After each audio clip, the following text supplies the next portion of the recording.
Selamat larut malam. Ini menunjukkan pukul 24 lewat ya pukul 24 lewat 20 menit menuju dini hari, dan sengaja saya membuat kembali video ini untuk tetap memberikan informasi kepada semua yang menyaksikan video ini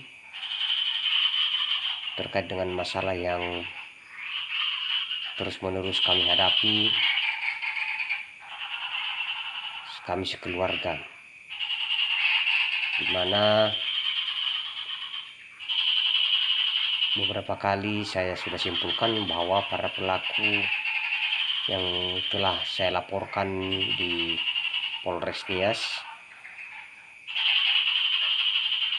sudah bertekad untuk terus melanjutkan aksi jahatnya kepada kami. Sepertinya itu menurut saya, dan saya simpulkan bahwa permohonan damai yang mereka sampaikan adalah hanya modus untuk terus melakukan aksi jahat kepada kami untuk meloloskan mereka beraksi. Dan kemudian saya juga terus menolak perdamaian oleh karena beberapa pertimbangan. Yang pertama, saya sudah begitu lama diperlakukan seperti ini dan menyisakan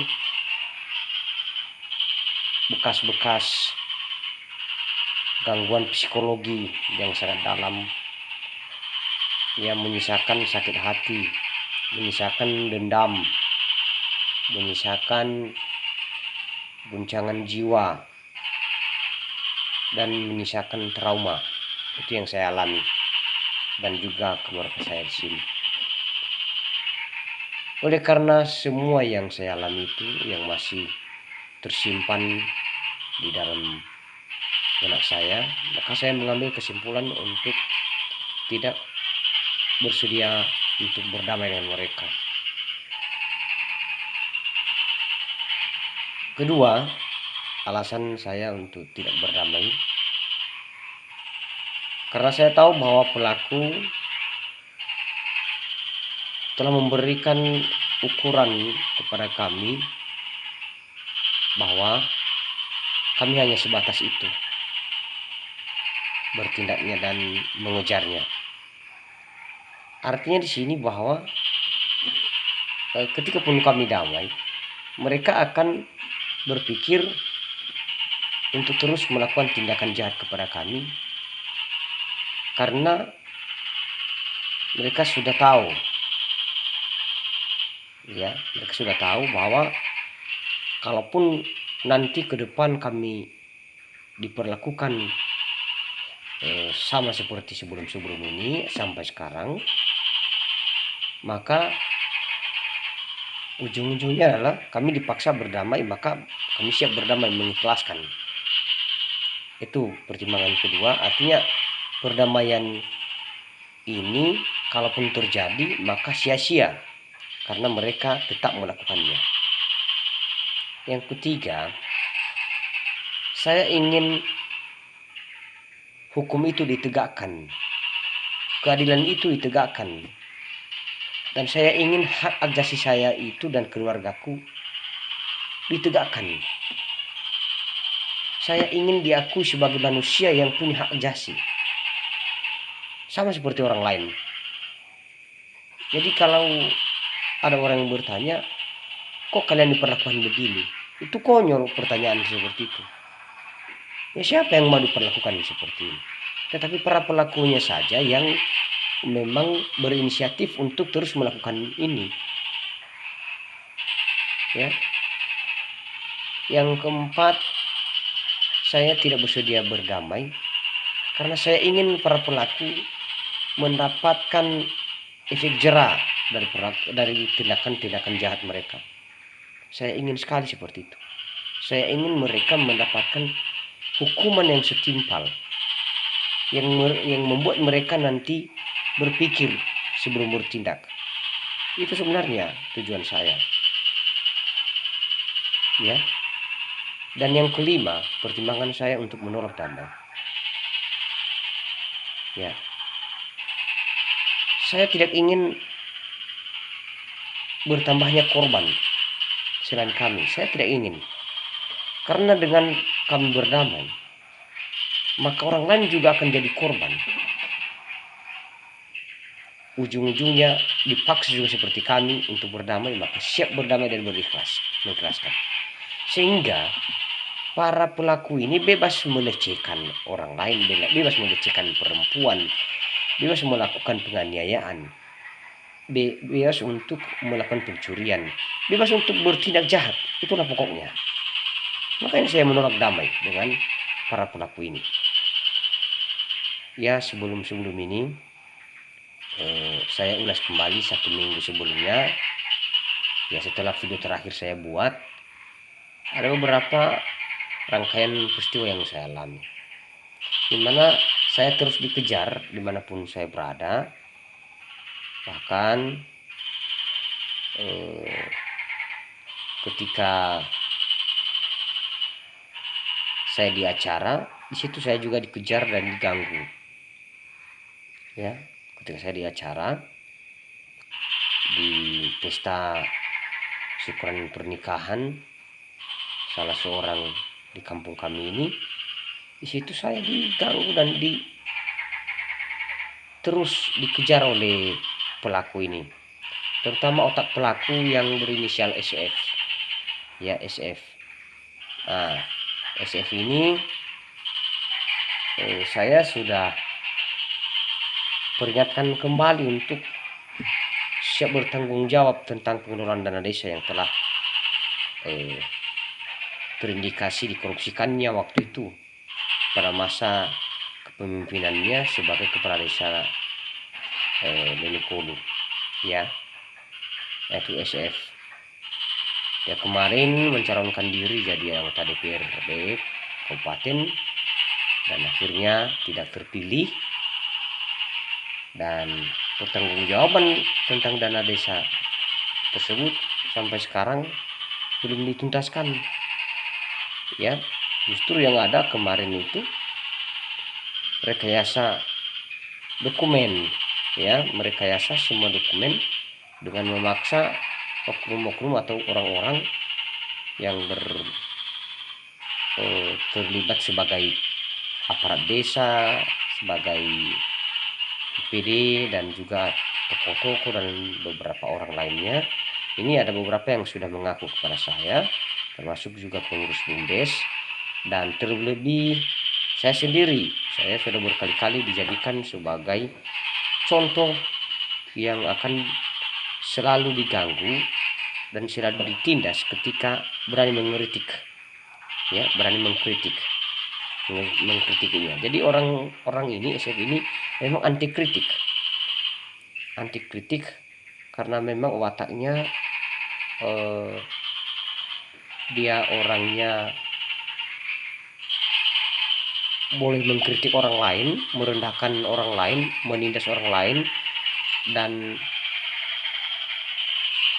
memperlakukan orang lain tidak manusiawi, tetapi dia tidak bersedia diperlakukan sebaliknya. Itu sifatnya begitu, ya. Sama juga dengan anaknya yang berinisial JR, ya. Jadi mereka punya ilmu hipnotis. Itu senjata mereka, ilmu hipnotis. Makanya waktu rekayasa dokumen LPJ atau SPJ dana desa itu, ya, beberapa kali saya menyaksikan orang-orang kumpul di sana, dan ada yang mengaku bahwa mereka terpaksa menandatangani karena takut, ya, karena takut. Jadi sebenarnya setelah saya telusuri, rupanya itu adalah efek dari sugesti hipnotis yang membuat takut orang lain. Yang namanya hipnotis, kalau sudah kena efek hipnotis, maka yang ada adalah rasa takut. Sehingga tidak mengherankan jika semua sugesti pelaku hipnotis itu diikuti oleh korban. Korban juga tidak sadar dengan itu. Itu terjadi waktu itu. Ya, dan bahkan ada pemalsuan tanda tangan. Ya, saya yakin ada itu. Ya, kemarin saya pancing kepala desa atau PJ kepala desa. Tolong jelaskan kepada saya bagaimana serah terimanya realisasi pengelolaan dana desa, sudah dibuktikan benar atau tidak. Katanya saya tidak mengurus itu karena yang saya urus hanya di waktu saya diangkat jadi PJ. Oke, nggak apa-apa ya, saya nggak keberatan. Yang jelasnya bahwa boleh saja nanti terindikasi bahwa PJ Kades ini dan juga aparat-aparat ini ikut menutupi indikasi korupsi ini dan bahkan ikut bekerja sama. Nah itu dia. Nah, resikonya ke depan kita tidak tahu lah. Tapi kalau saya kedua, saya terus bersuara. Saya bukan sok-sok ingin menjadi pahlawan bagi orang banyak, bukan. Ya, saya bukan itu. Tetapi saya tidak tahan saja, saya tidak tahan diri dengan melihat situasi seperti itu. Nah, itu tentang otak pelaku yang berinisial SF tadi. Hingga akhirnya itu yang membuatnya seolah-olah seperti kerasukan setan, sampai langsung ke tempat di mana saya berada, seperti di pesta syukuran tadi, langsung bertindak di situ. Tidak peduli dengan banyaknya orang, ya. Itu kejadian 1 minggu yang lalu. Nah, demikian juga ganti-gantian dengan anaknya, dan kadang ketika saya dihipnotis olehnya, dia menyamar seperti sebagai anaknya, dengan mensugesti saya melihatnya seperti anaknya, ya, anaknya JR. Nah, di situ nanti ketahuan ketika orang lain menyebut namanya dan aliasnya, ya, menyebut nama aliasnya. Jadi istilahnya di sini bahwa permintaan damai yang dimintanya kepada saya itu sama sekali sebenarnya tidak beretikat baik, ya, ya. Dia hanya inginnya meminta damai dan saya ikhlaskan semuanya, tapi dia tidak mau mempertanggungjawabkan semua perbuatannya. Artinya dianggapnya bahwa perbuatannya ini adalah benar di mata orang-orang dan benar di mata Tuhan sepertinya.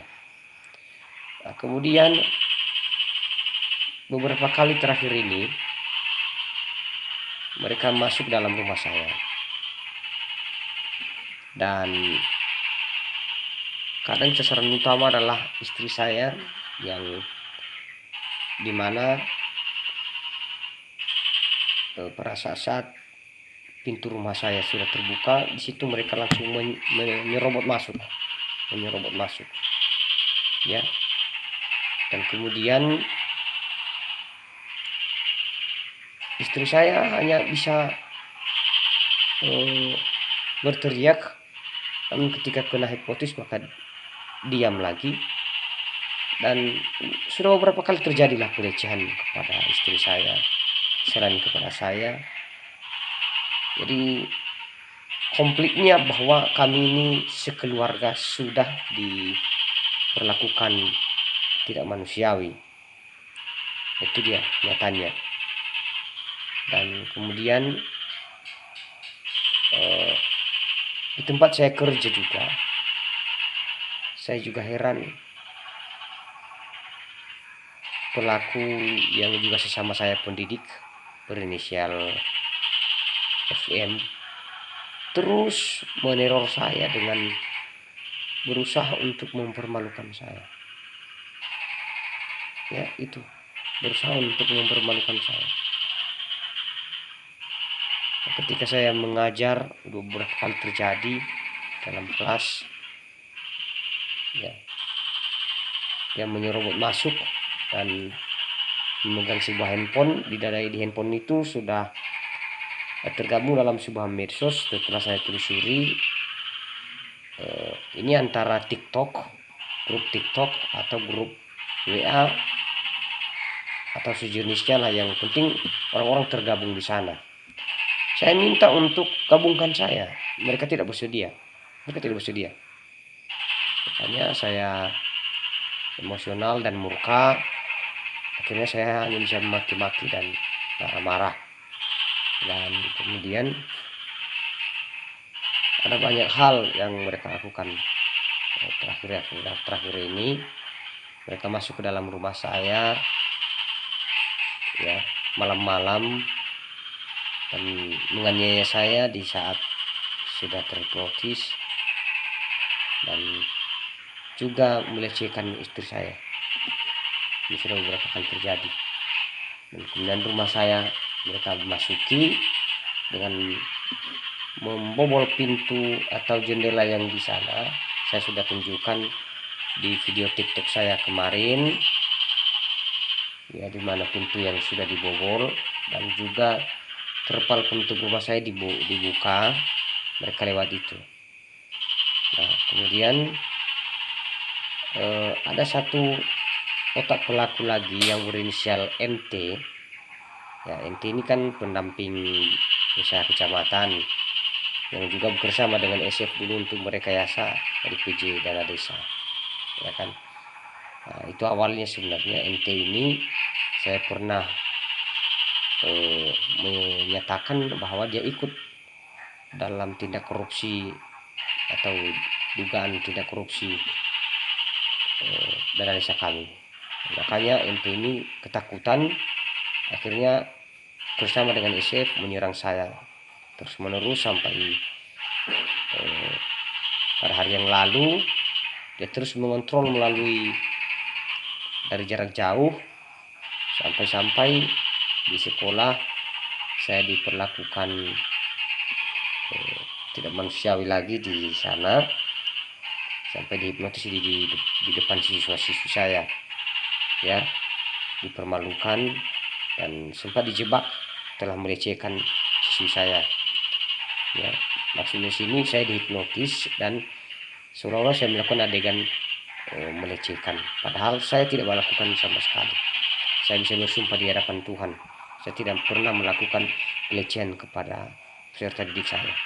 Nah, ini kerjanya si MT ini bersama dengan si FM ini karena mereka punya hipnotis, ya.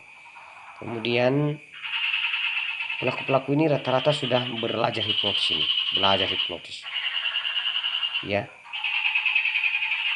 Lalu ada juga oknum yang berinisial JF, ya, JF. Sebenarnya kami ada hubungan keluarga, ya, dekat sekali, ada hubungan keluarga, ya, dengan orang tuanya adalah saudaranya ibu saya. Jadi ini juga sudah mengambil keputusan bahwa akan menjadikan saya sebagai lawan. Oke, tidak apa-apa, hanya saja dalam hal ini, ya, Anda sudah membuat kecewa keluarga besar kakek kita. Anda membuat kecewa yang terus-menerus membantu memperlakukan kami tidak manusiawi. Ini berawal sejak tahun 2022 hingga sampai saat ini. Seterusnya berkali-kali si otak pelaku ini kan, kalau bukan SF maka anaknya JR, ya, mengajak orang lain untuk masuk ke dalam rumah saya. Tujuannya ada untuk apa? Mempermalukan kami, ya, melecehkan saya, menganiaya saya, dan melecehkan istri saya, ya. Yang penting membuat kami tidak nyaman di rumah kami sendiri. Saya pernah membuat di video kemarin tuh rumah saya gembok dari dalam lengkap, namun mereka tetap punya cara untuk masuk ke dalam rumah saya. Seperti kemarin, ya, ya, di sore Sabtu ya, malam hari itu, sore Sabtu. Dia masuk karena saya kebetulan setengah hari bekerja di sana, jadi saya kecapean, dan ketika mau istirahat maka SF ini datang di depan rumah dan meminta istri saya membuka pintu. Selalu istri saya yang dipanggilnya. Katanya ini PLT Bupati mau ngomong, kalau nggak dibuka maka suamimu dipecat. Nah ini lucu. Istri saya juga yang tidak tahu menau, dia langsung buka, diambillah kunci, ya kan, tanpa izin saya. Akhirnya saya menyesali istri saya. Begitu masuk ya saya langsung kena hipnotis, istri saya juga begitu. Ya, dan akhirnya yang terjadi kami dilecehkan lagi, dia niaya lagi. Itu terus. Sementara di dalam grup medsos yang di dalam HP itu, situ bersuara memang ya ada oknum pejabat yang saya kenal, ya, dan oknum pejabat ini berniat baik, dan oknum pejabat lain juga yang mana sedang cuti itu bertarung di pilkada, ya, terus meminta supaya saya damai. Bagaimana cara berdamai mereka di dalam itu, di medsos? Suara mereka saja yang terdengar. Saya mau melihat mereka, mereka tidak izinkan. Makanya saya minta tolong gabungkan saya di grup itu. Mereka tidak bersedia. Pejabat yang sedang cuti ini bilang kalau memang dia gabung maka saya keluar dari grup ini. Nah itu dia. Nah, macam-macam lah saya dengar situ. Dan ada juga mantan pimpinan ya, pimpinan institusi penegak hukum yang pernah tugas di NIAS, sekarang tugas di sana tingkat provinsi atau tingkat daerah provinsi, yang beberapa kali saya ingatkan bahwa namanya akan terseret ya, namanya akan terseret. Dan namanya akan terseret. Kenapa? Karena sejak awal tahun 2022 sampai 2023 hingga dia pindah tugas, dia ikut serta dalam mempersekusi saya ini. Sekarang tidak bersedia, tidak bersedia diseret namanya, ya, akan mencoba menghasut para pelaku ini bagaimana mengusahakan supaya saya ini, yang paling lucunya saya ini bisa bunuh diri.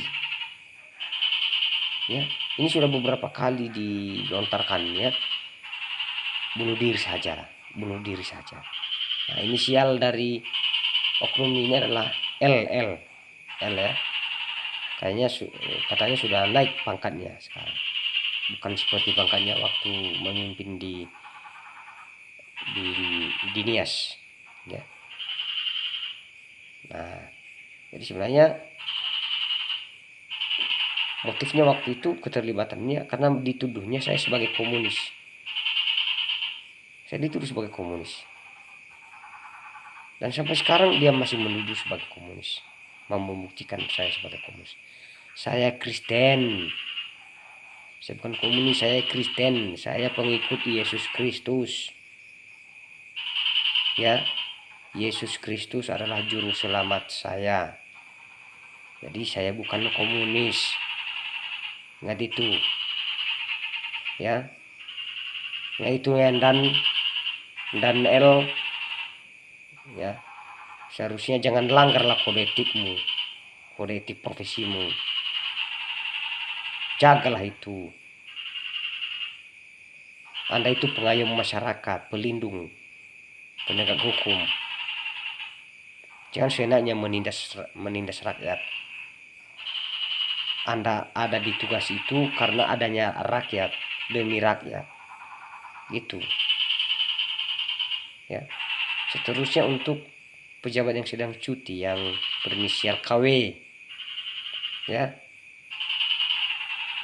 Ini juga yang pernah bersama dengan SF, teman otak pelaku, untuk melecehkan istri saya, memperlakukan saya di depan umum dan istri saya bak binatang, tidak manusia. Itu dikontrolnya.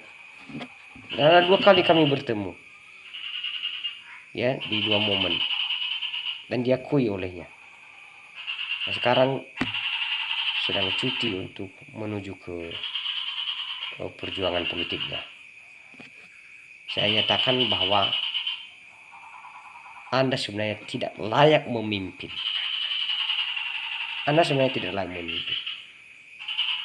Anda tidak memiliki karakter kepemimpinan yang baik. Ya. Makanya jangan heran ketika saya selalu menyebut bejat, oknum bejat, figur bejat. Ya. Jadi apa makna bejat?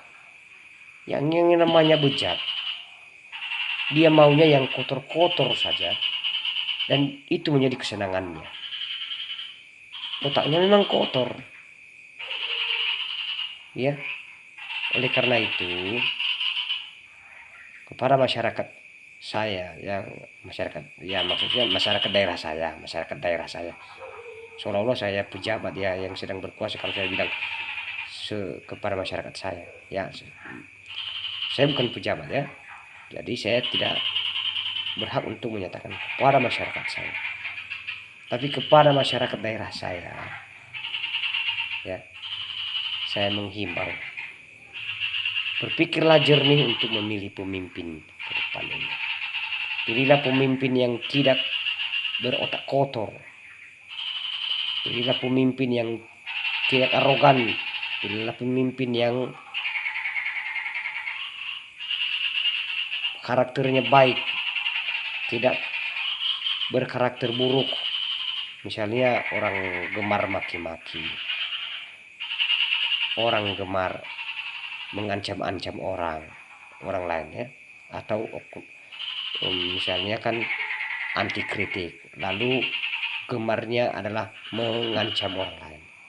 Termasuk saya pernah diancam sampai surat perpanjangan kontrak saya sebagai ASN P3K ditahan berbulan-bulan.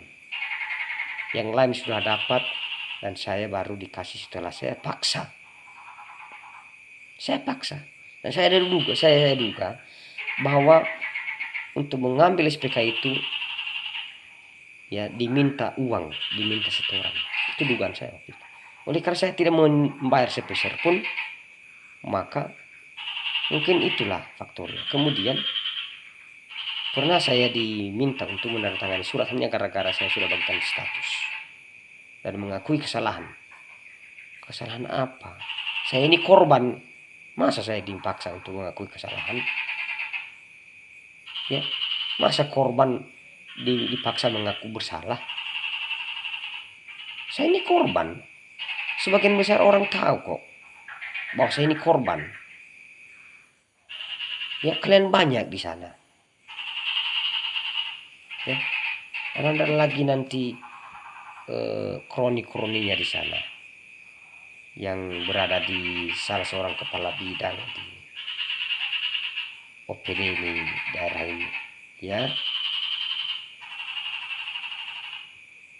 Dulu senior saya di kampus, seorang wanita. Nah, saya dulu berapa kali berencana untuk mencari, menemui. Kau terlalu merendahkan orang, merendahkan saya sebagai manusia. Saya juga manusia. Saya bukan hewan, saya bukan binatang. Istri saya juga manusia. Istri saya adalah wanita seperti Anda. Seharusnya Anda membela hak wanita, bukan justru ikut mendorong supaya kami ini atau sesama wanita diperlakukan tidak manusia.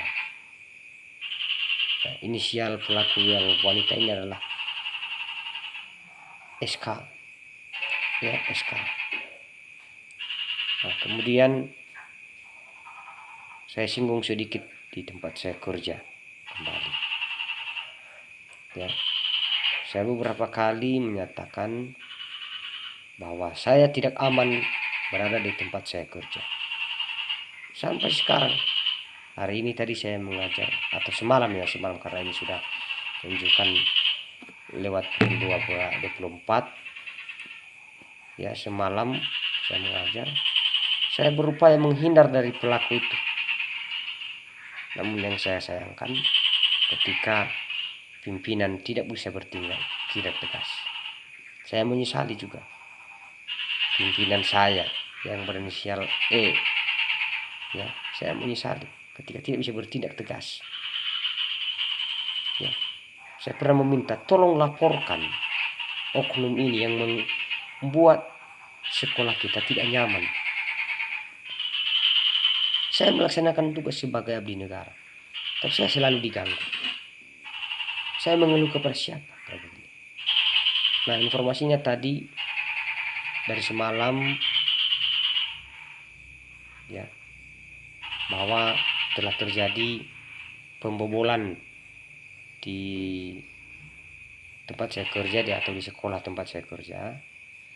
Terjadinya pergerakan dini hari Minggu kemarin, dan hari Senin yang lalu itu diketahui sudah terbuka, mana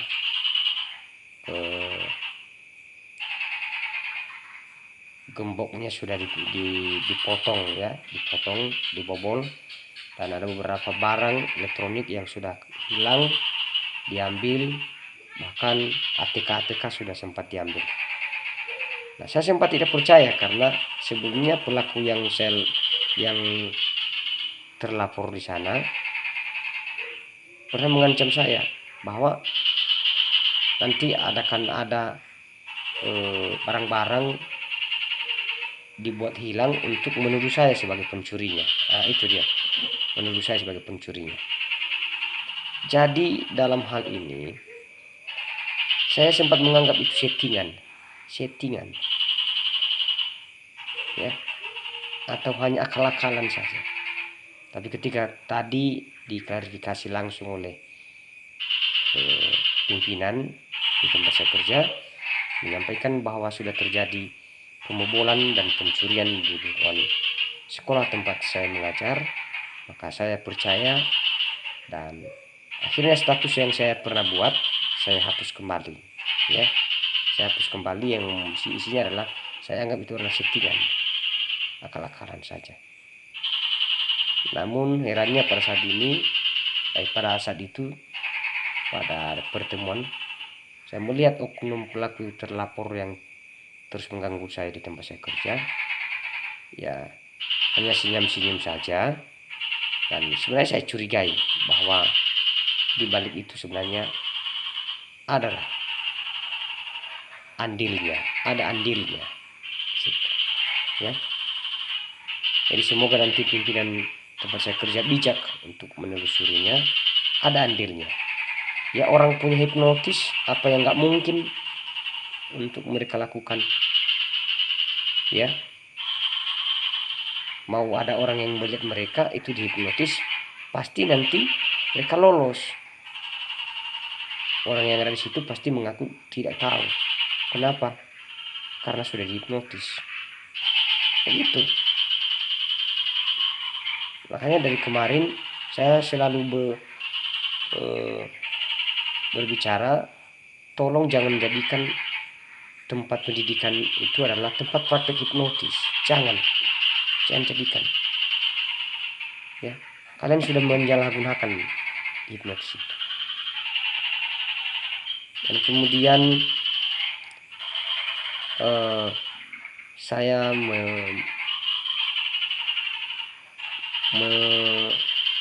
menyinggung sedikit terkait dengan keterlibatan oknum-oknum petugas dari polsek. Ya, sebelum ini saya sempat melontarkan kata-kata bahwa menyebut mereka adalah seperti budak ya. Kenapa saya mengatakan begitu? Karena mereka diutus untuk menyerang saya oleh karena perintah otak pelaku ini. Apa keistimewaannya? Sampai kalian penegak hukum, aparat penegak hukum, tidak tahu kode etik profesinya. Kalian hanya tahu tangkap orang lalu menyiksanya, memaksanya untuk mengakui yang bukan kesalahannya, memanipulasi fakta, merekayasa kasus dan sebagainya. Kalian cuma tahu itu. Coba seperti saya ini, apakah sudah tuntas laporan saya? Ada 2, di Polres Nias dan di Polsek Mendem. Sampai sekarang belum. Itu kenapa? Kalian lebih takut intervensi dari para pelaku ini. Lebih takut dengan ancaman mereka. Lebih takut dengan tekanan mereka. Dibandingkan takut pada kode etik profesi kalian. Dibandingkan kalian takut dan pada kewajiban kalian untuk menegakkan hukum. Untuk melindungi korban seperti saya. Ya. Ingat, kalian ada ditugaskan oleh negara untuk melindungi rakyat, bukan melindungi penjahat. Namun maaf, ya, saya mengatakan begini, tolong dibenarkan kembali, diluruskan kembali, ya, tegakkan kembali kepercayaan masyarakat kepada institusi penegak hukum. Itu tujuan saya. Kalau secara pribadi saya ingin sekali masyarakat kembali mempercayai, karena pelan-pelan sudah mulai kehilangan kepercayaan institusi ini, penegak hukum ini, yang adalah pengayom masyarakat. Masyarakat sudah mulai pelan-pelan tidak percaya. Saya berjuang dengan itu, saya membuktikan, ya. Dan puji Tuhan untuk penanganan kasus saya di kasus yang saya laporkan di Polres Nias ditangani dengan baik oleh petugas. Dan yang saya sayangkan, ketika waktunya seperti seolah-olah tidak tepat, ya, dan ada satu hal, saya dibenturkan dengan sesuatu syarat yang mana itu menyangkut tentang uang, dimana jujur ya saya tidak punya uang banyak, ya, dan saya tidak punya kemampuan finansial. Jadi saya hanya berjuang sendiri. Saya ambil meminta bantu kepada orang lain yang bisa membantu saya, teman-teman saya, ya. Ya, dan saya meminta bantu kepada siapa saja yang mempunyai hati manusiawi, atau istilahnya di sini yang merasakan penderitaan seperti kami ini, mungkin bisa juga dirasakan oleh mereka.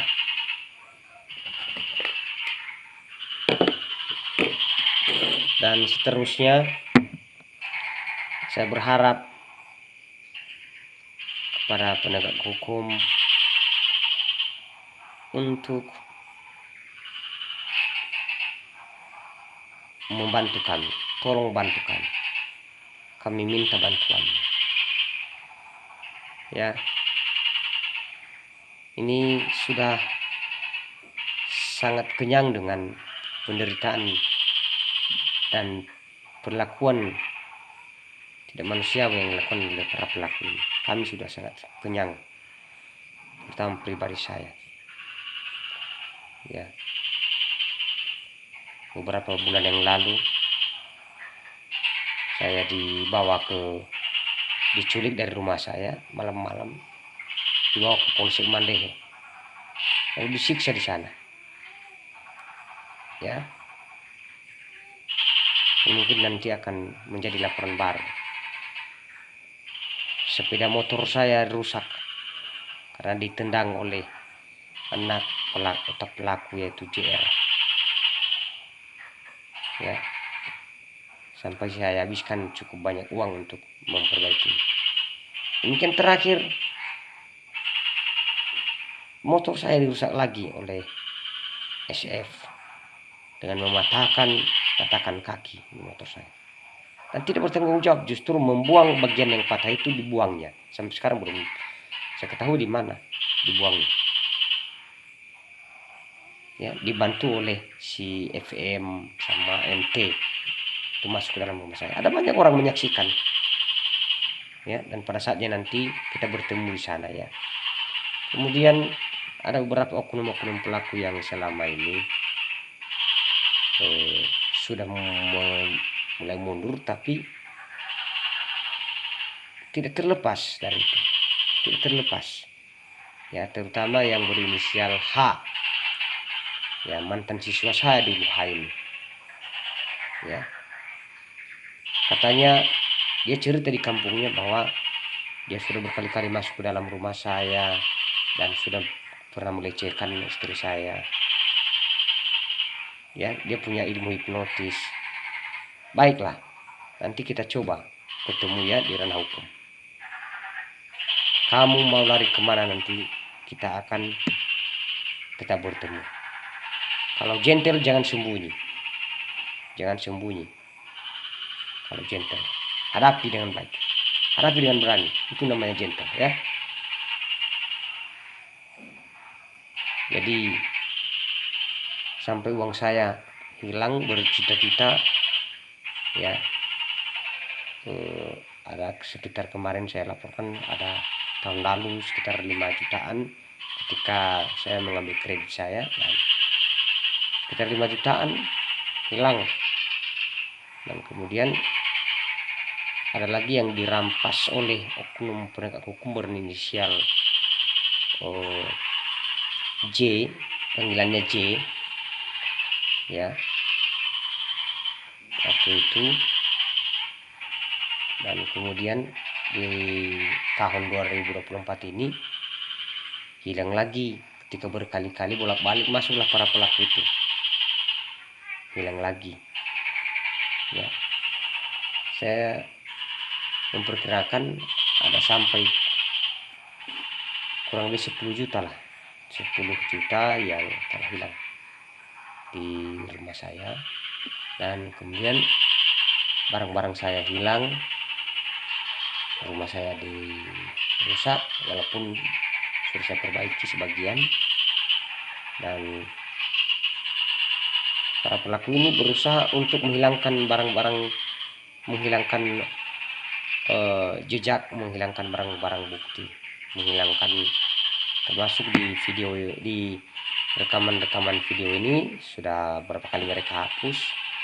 Jadi handphone saya ini sudah disadap oleh mereka, yang terutama menyadap ini adalah si SF ya, SF dan juga anaknya CF, itu yang nekat menyadap. Dan saya mohon nanti semoga ini dibongkar dan dijerat ya, karena saya melihat kemarin di undang-undang ITE maupun di KUHP ada juga pasal yang mengatur tentang penyadapan alat elektronik tanpa izin ya. Kemudian ada orang pelaku-pelaku lain yang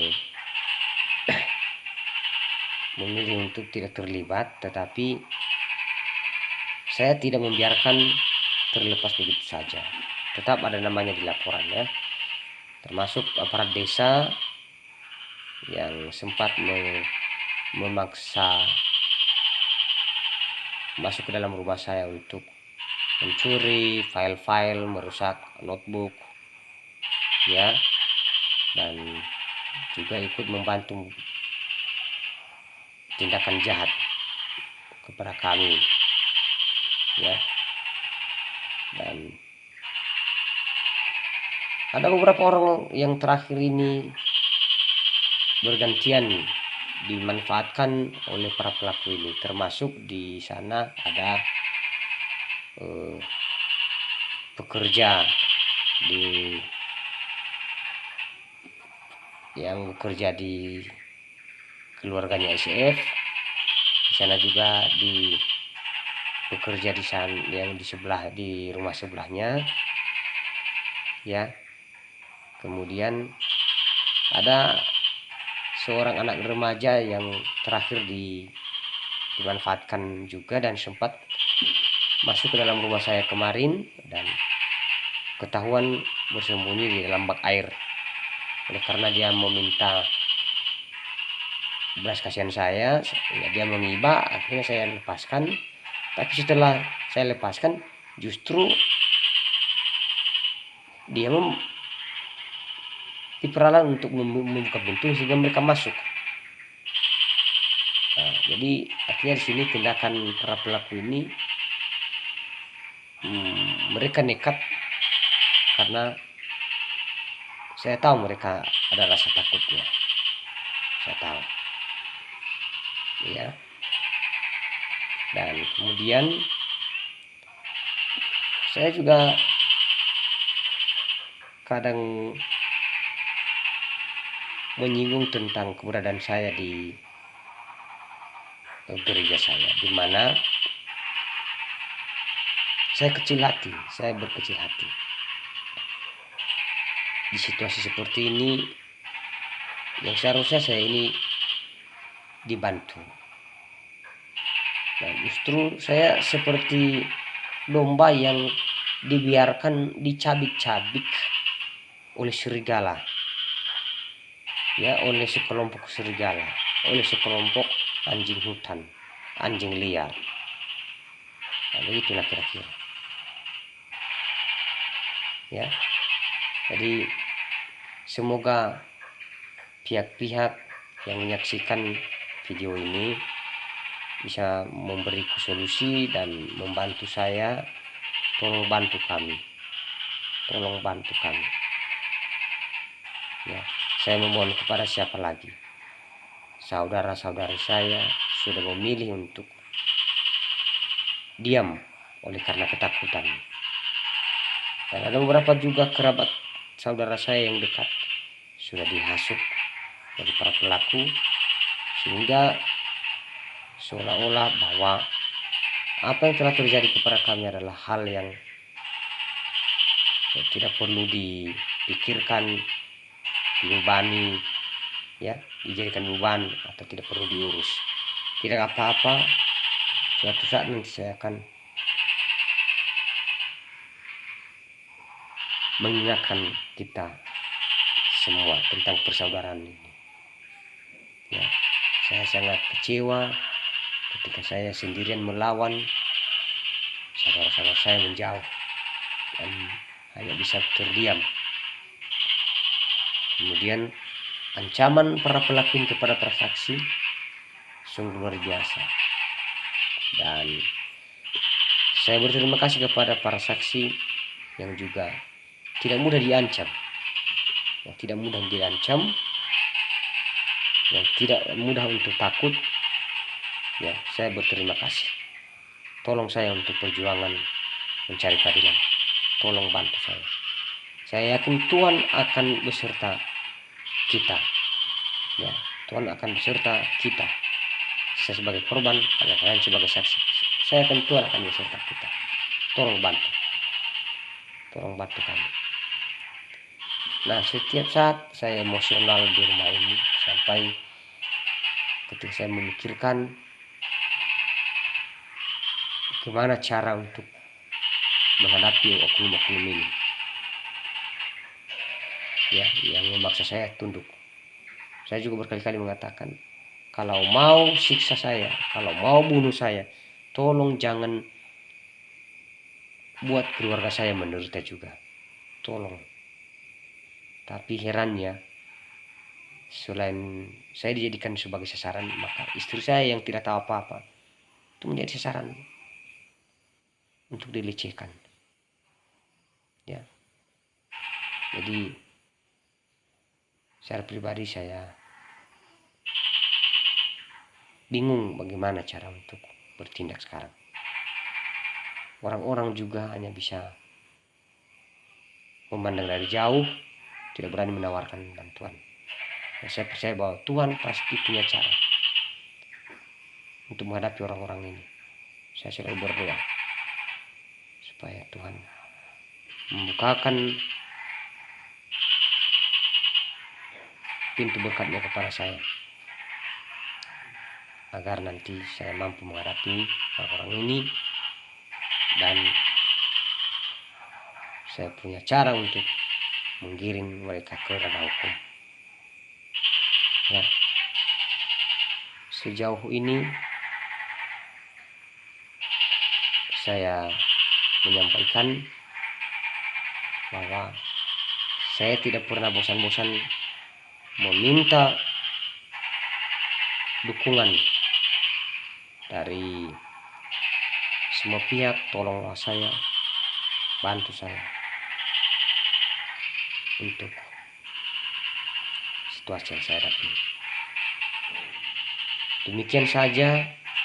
Terima kasih atas telah ditontonnya. Bagi yang telah menonton, saya menunggu saran dan pendapat dan solusinya. Selamat malam dini hari. Terima kasih. Merdeka.